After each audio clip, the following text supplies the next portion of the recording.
Every night, she brought me water. 2 white pills in a dish, just like always. Said it was to help me sleep. Said I'd been forgetful lately. I believed her. I thanked her. I even smiled. That's the part I think about most. The smile, mine, hers. Both of us pretending for different reasons. I didn't feel sick. Not really. Just off.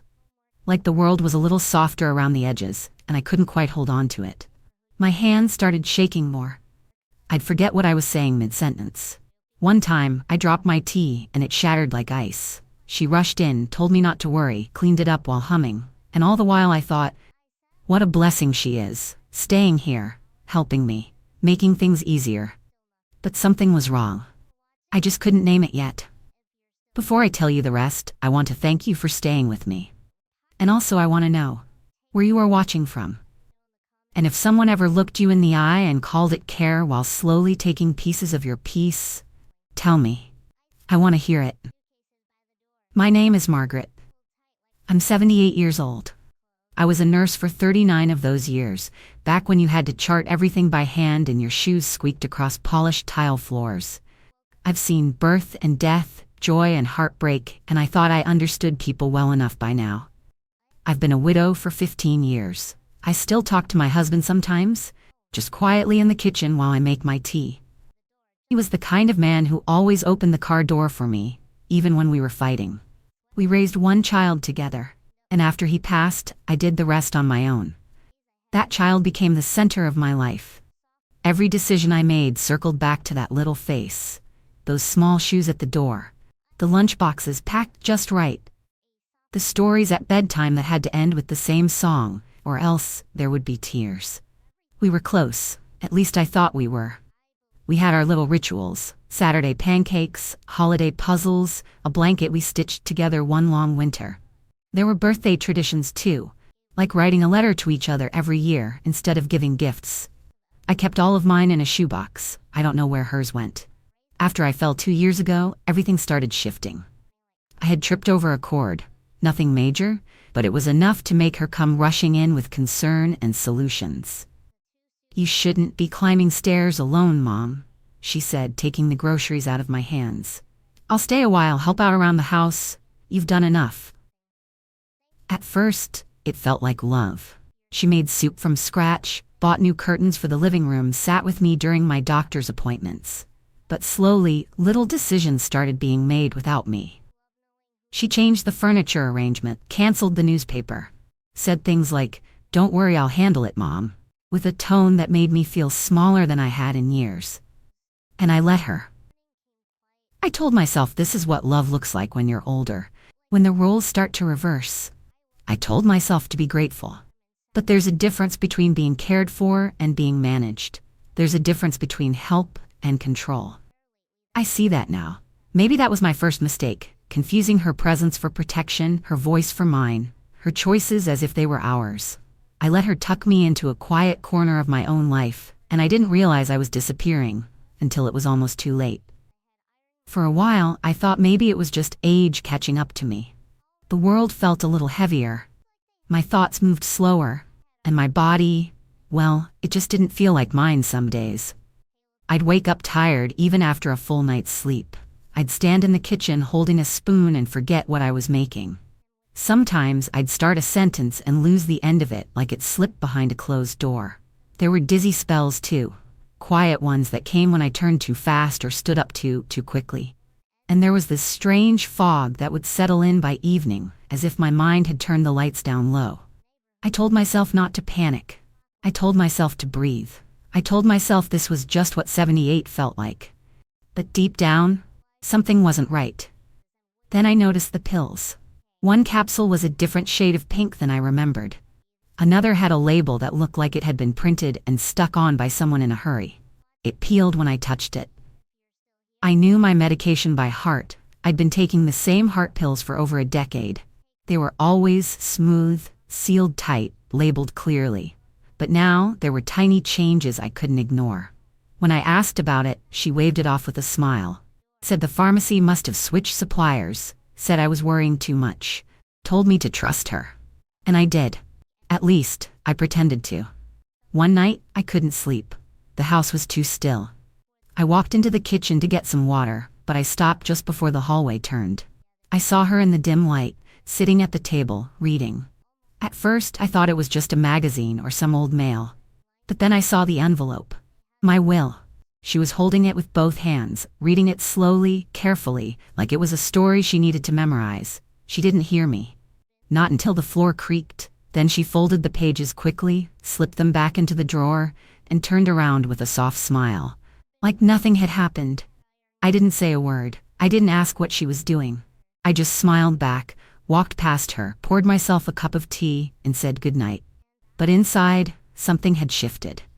That was the moment I stopped wondering what was happening to me, and started watching what was happening around me.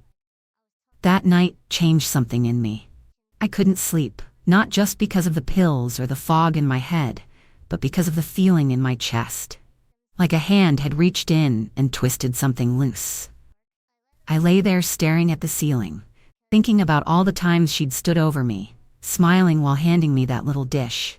I thought about the softness in her voice, the way she tucked the blanket under my feet, like I was fragile, like I was fading. And I realized I didn't know if the tenderness was real, or if it had all been part of something else, something darker. I wanted to believe the best. I really did. But the more I replayed her voice, her eyes, her timing, the harder it became to ignore what my body was already trying to tell me. So the next night, I took the pills in front of her as usual, smiled, swallowed, or at least made it look like I did. But instead, I tucked them in my sleeve, then later slipped them into a small jar I hid inside a sewing kit she never touched. I started keeping them, one by one, every night. And when she wasn't home, I began looking through the bottles more carefully, comparing dates, checking stamps, noticing scratches that shouldn't have been there. I wrote everything down in a little notebook and hid that notebook under the mattress, in the corner near the wall where she never looked. Every page had details, what the pills looked like, how I felt that day, anything she said that didn't sit right with me. I even started leaving small marks on the bottles, just to see if she was tampering with them.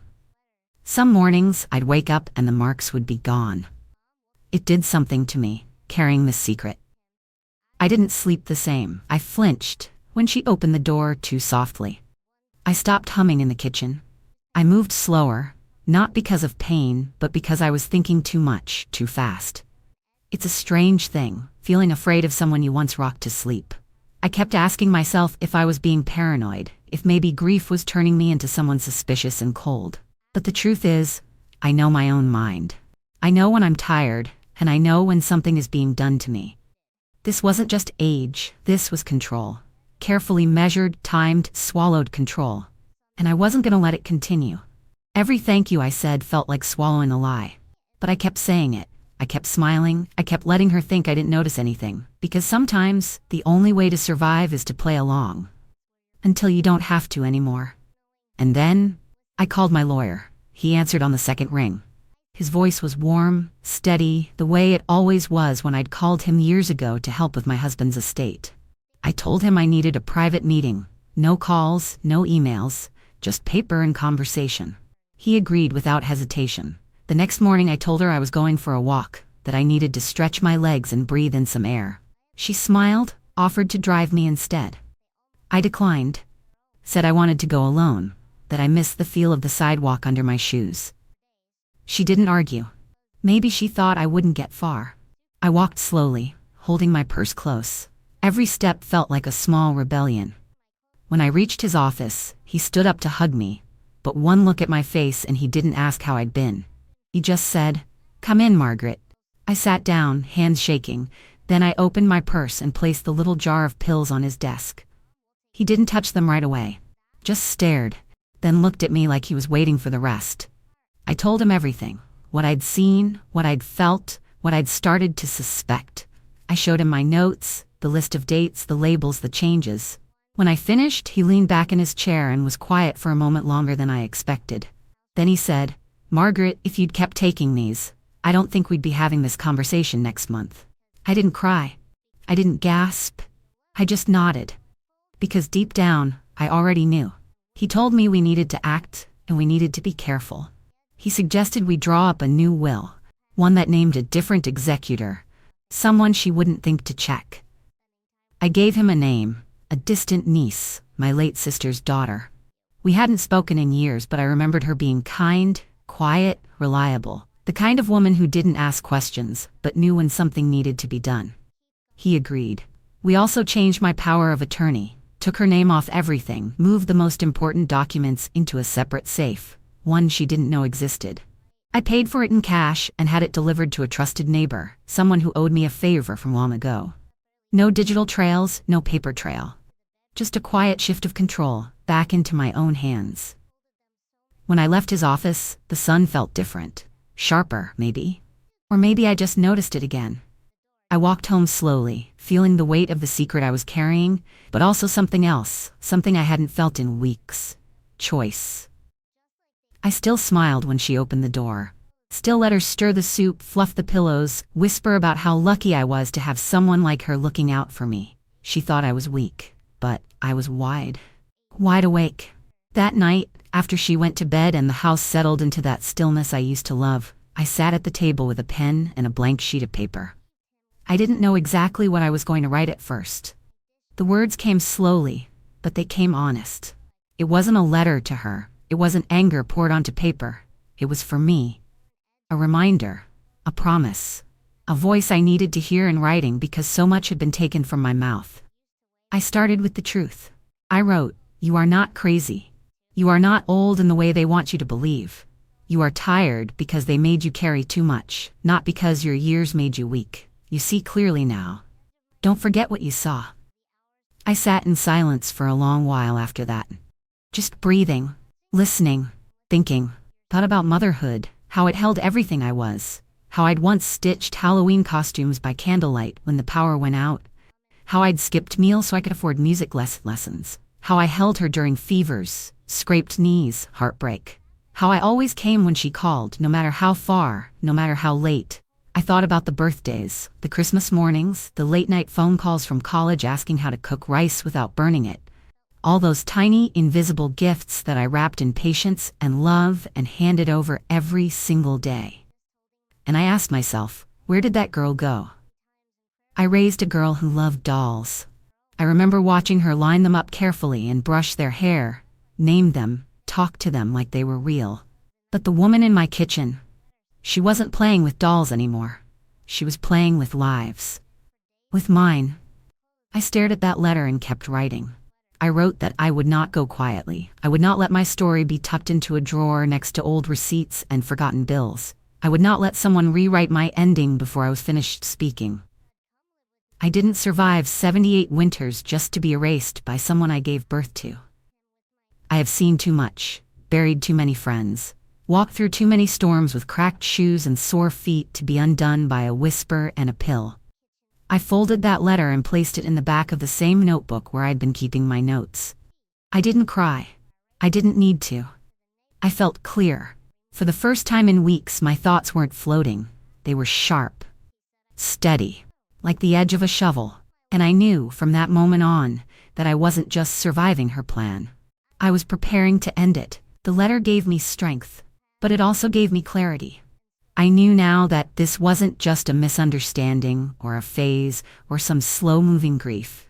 This was something carefully built, step by step, right under my roof. And so I began laying my own steps, one quiet move at a time. I emptied one of the real prescription bottles and filled it with mints that looked similar enough under dim light. I left it where she expected it to be. The real one stayed in my sewing kit, wrapped in cloth inside an old cookie tin. I put a second bottle, another decoy, in the bathroom cabinet just to see if it would be touched. I checked every morning. Sometimes the lid was twisted, just slightly different than how I'd left it. That was enough for me.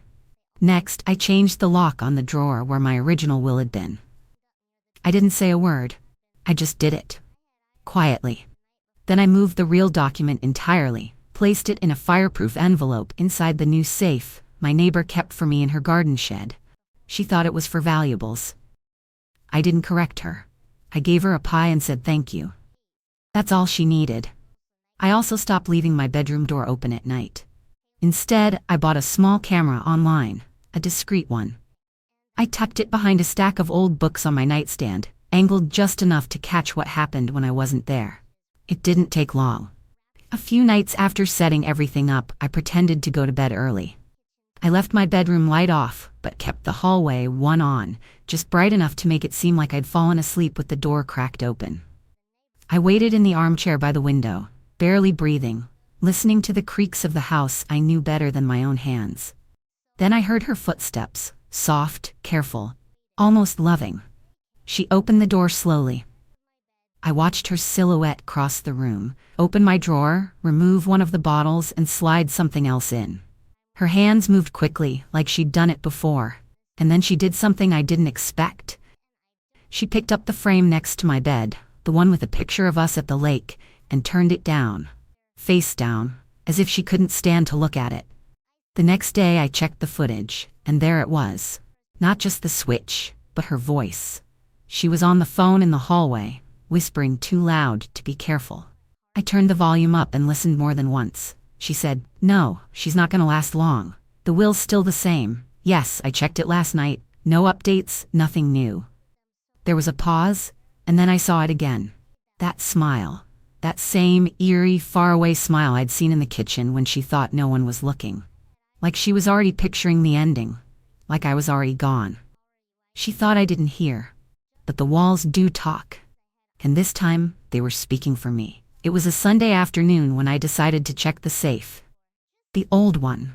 The one she knew about. It had been mine for decades, tucked inside the linen closet, behind the shelf, with the mismatched pillowcases and holiday napkins. I kept a few documents in there still. Nothing of real importance anymore, but enough to make it look convincing. The original will had once lived there. I'd left the envelope where it used to be, just to keep up appearances, but I had replaced the contents weeks ago with blank sheets of folded paper, just in case. That day something told me to check it. Not later, not tomorrow, now. I pulled the linens aside and knelt slowly, the way I had so many times before. I turned the dial out of habit, not expecting anything unusual. But the weight was off. The door opened with too much ease, and inside, the envelope was gone. Just gone. No blank papers, no decoy. No sign of anything ever being there. I stared at the empty space for a long time, my hand resting on the cool edge of the metal shelf, not from shock, but from confirmation. She had taken it, opened the safe while I wasn't home, or maybe even while I was sleeping, removed it like it belonged to her. Like it was hers to hold, hers to study, hers to plan around. And I smiled. Not out of fear, not even out of anger. I smiled because I knew what she didn't. She was working from a script I'd already rewritten. The real will, the real power of attorney, the real decisions about what happens after I'm gone, those were nowhere near this house. They were locked in a fireproof box 2 neighborhoods over, under someone else's care, guarded by someone who didn't smile at me while placing poison in a dish. She didn't know. And she never would. Not until the time came, and she'd open that envelope expecting a gift, only to find she'd been written out of the ending completely. I stood up slowly, closing the door to the safe without a sound. I folded the towels and placed them neatly back on the shelf. Everything in its place, everything quiet. I walked to the kitchen and made myself tea, watching the steam rise in little curls like smoke signals from another life.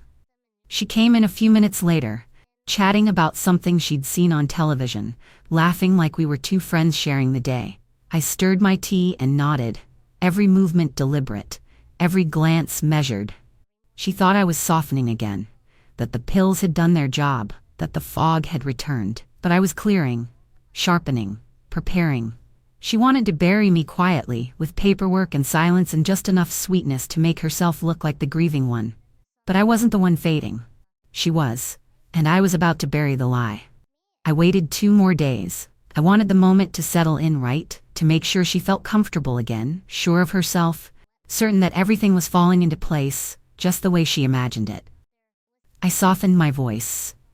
Let myself drift off during conversations, forgot names on purpose, stirred the sugar into my tea twice, and asked her to repeat things I had no trouble remembering. I let her see me shrinking. Let her believe it. I even faked a small stumble near the counter and smiled at her when she rushed in to catch my arm, all wide-eyed and gentle like she used to be. She told me I should rest more. I nodded and said maybe she was right. That's how you make them feel safe, by agreeing. By making them think you've handed them the last of your strength. Then I planned dinner. Nothing fancy, just something familiar. The kind of meal that made her feel rooted, made her feel like this house was already hers. I set the table slow, moved with care, lit the same little candle we used to use during holidays, and placed the plates just how she liked them. And then I set the trap. The document I knew she'd been looking for. The decoy copy of the will, the one she'd taken before, folded back into the same envelope with her name written clearly as the sole beneficiary, was placed just barely visible beneath the corner of a newspaper on the side table. I left it there, like I forgot to tuck it away, like I wasn't guarding it anymore. She arrived with a smile and a bottle of wine she knew I wouldn't drink. Said it would be a quiet night, just the two of us.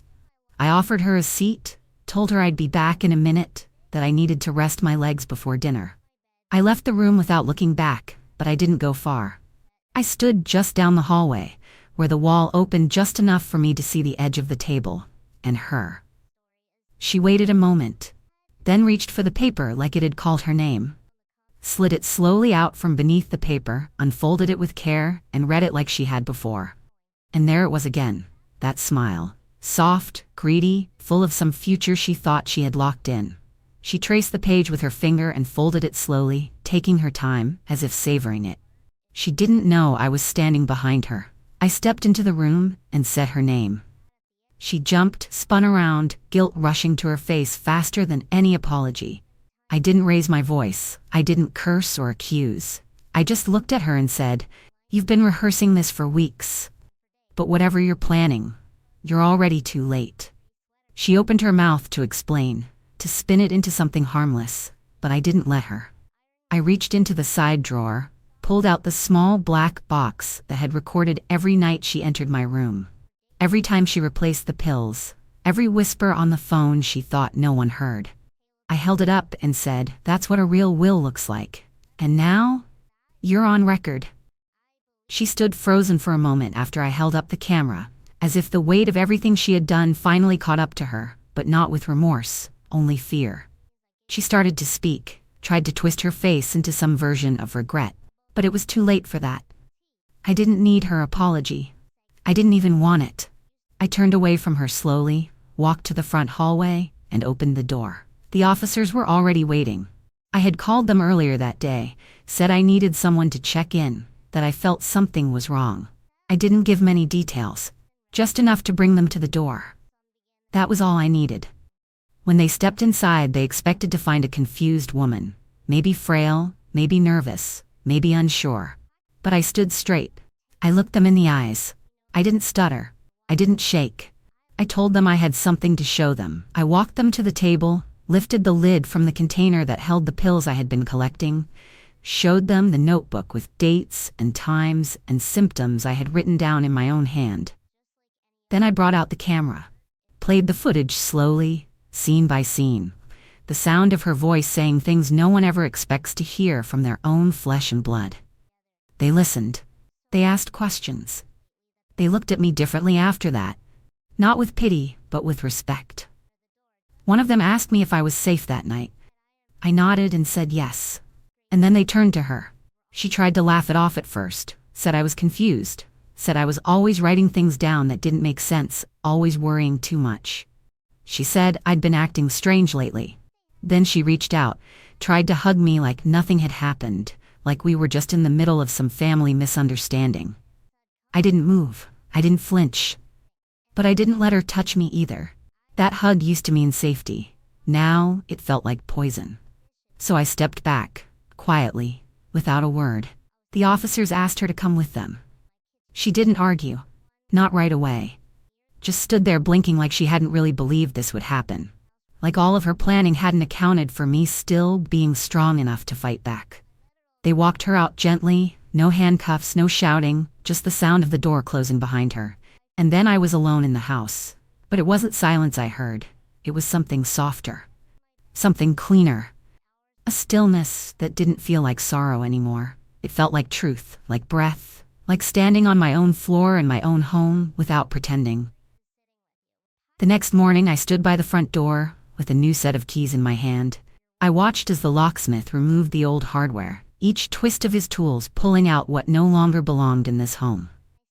When he handed me the fresh keys, I held them tight for a moment, before slipping them onto the ring that had once only held one. I thanked him, closed the door, and for the first time in a long while turned the lock not out of fear, but out of choice. My house. My door. My life. I went through every drawer that afternoon. Cleared out the expired bottles, the labels I never trusted, the little cups that had been used to carry what could have killed me. I set a new system, labeled clearly in my own handwriting, lined up neatly by date and purpose. No one else touches them now. No one needs to. The cabinet feels honest again, like it belongs to someone who isn't afraid of the hands around her. I walked into the bedroom after that and reached under the bed where my old notebook was still tucked in its corner. I opened it slowly, flipped through the pages, then closed it and set it on the shelf, not because it wasn't important, but because I no longer needed to cling to every line. I knew what happened, and I had already won. The new will, the final one, lives in a secure vault now, not in this house, not within reach of anyone who might try to change it. And it doesn't just say who gets what, it says who doesn't. It tells the truth that needed to be written. Later that week, I went outside and trimmed the garden. The roses were overgrown, leaning too far over the edge of the walkway, like they were waiting for permission to stand tall again. I gave it to them. I replanted some things too, marigolds, sage, lavender. Simple, steady things that remind you to breathe. It felt good to put my hands in the dirt again. Not as work, not as distraction, but as care. For myself. I even bought myself a new rocking chair, not because I'm old, but because I like the view. It sits in the spot by the window where the sun hits just right in the afternoon. I don't always rock. Sometimes I just sit there and listen to the birds, the wind, the rhythm of a house no longer filled with secrets. My neighbor checks in more often now. We share tea on Fridays, swap stories about nothing in particular. It's not grand. It's not loud, but it's kind, it's real, and it's mine. Peace doesn't roar, it hums. Softly, steadily, like a song you almost forgot but still know the words to. That's the life I chose, the one I built back from silence. Not with anger, not with vengeance, but with my own two hands. If someone ever looked you in the eye and told you it was love while quietly undoing your name behind closed doors, I see you. If you've ever had to nod, smile, stay silent, just to survive in a space where your own voice was being stolen, I understand. You are not invisible, you are not mistaken, and you are not alone. If you've ever had to pretend you were fine while someone nearby was already making plans for your ending, tell me in the comments. Or just write, I kept the will. That's enough. That says everything. And if you're watching this alone, subscribe. We tell the truth here, quietly, yes, but it's still truth. Thank you for watching. See you on the next video.